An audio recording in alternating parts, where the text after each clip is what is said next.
எல்லாருக்கும் வணக்கம். இன்னைக்கு வந்து ஒரு நேச்சுரல் ரெமெடி வீடியோ தான் பார்க்க போகிறோம். பிக்மெண்டேஷன் வாயை சுற்றி உள்ள கருமையை வந்து எப்படி சரி பண்ணுறது இயற்கை முறையில் அதுதான் பார்க்க போகிறோம். இதை வந்து நிறைய பேர் ரிக்வெஸ்ட் பண்ணிட்டு இருக்கிறீங்க.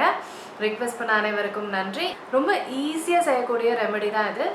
எப்படி செய்யறதுன்னு பார்க்கலாமா? வாங்க வீடியோக்குள்ள போகலாம்.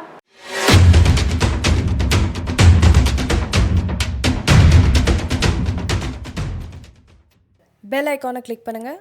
அப்போ தான் நான் வீடியோ அப்லோட் பண்ணும்போது உங்களுக்கு அப்டேட் ஆகும். முதல் விஷயம், இந்த மாஸ்க்கை போடுறதுக்கு முன்னாடி நல்லா ஸ்க்ரப் பண்ணிக்கோங்க.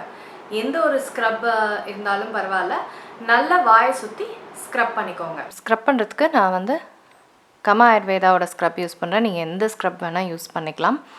இதை வந்து வாயை சுற்றி அப்ளை பண்ணிவிட்டு நல்லா ஸ்க்ரப் பண்ணிக்கிறேன் ஒரு 2-3 நிமிஷத்துக்கு. ஸ்க்ரப் பண்ணிட்ட அப்புறம் தண்ணி வச்சு முழுசாக கழுவி எடுத்துருங்க. அடுத்தது இந்த மாஸ்க்கை பண்ணணும். ஒரு ஸ்பூன் கற்றாழை எடுத்திருக்கேன். இது வந்து பிளிஸ் ஆஃப் எர்த்தோட ஆலோவேரா. இது வந்து பியோரான ஆலோவேரா. இந்த மாதிரி பியோரான ஆலோவேரா எனக்கு பிடிச்ச ஆலோவேரா எது அப்படின்றது நான் வீடியோ போட்டிருக்கேன். டிஸ்கிரிப்ஷன் பாரில் நான் போடுறேன். இப்போ கற்றாழையோட நான் வந்து ஒரு சிட்டிகை மஞ்சள் சேர்த்துருக்கேன். இதில் பார்த்தீங்கன்னா 2 ஸ்பூன் கற்றாழை எடுத்திங்கன்னா 1 சிட்டிகை மஞ்சள் மட்டும்தான் எடுக்கணும். கற்றாழை தான் இதில் வந்து ரொம்ப முக்கியமான இன்க்ரீடியன்ட். இந்த மாதிரி நல்ல திக்கான ஜெல்லி மாதிரி வரும். இதை வந்து வாய் சுற்றி நல்லா அப்ளை பண்ணிக்கோங்க. அப்ளை பண்ணி 15லேருந்து 30 நிமிஷம் இதை வந்து வாயை சுற்றி வச்சுக்கணும். அதுக்கப்புறம் தண்ணி போட்டு கழுவி எடுத்துடலாம். இந்த மாஸ்க்கை வந்து வாயை சுற்றி 15 நிமிஷமாவது நீங்கள் வச்சுட்டு அதுக்கப்புறம் கழுவி எடுத்துடணும்.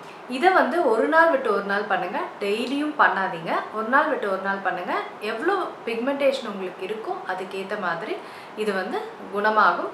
எந்த ஒரு ஸ்கின் டைப்பும் இதை பயன்படுத்தலாம். சரிங்களா? ரொம்ப சுலபமாக செய்யக்கூடிய ஒரு ரெமெடி தான் இது. கண்டிப்பாக ட்ரை பண்ணி பாருங்கள். இந்த வீடியோ உங்களுக்குலாம் பயனுள்ளதாக இருக்கும்னு நினைக்கிறேன். நான் உங்களை சீக்கிரமாக அடுத்த வீடியோவில் சந்திக்கிறேன். வணக்கம்.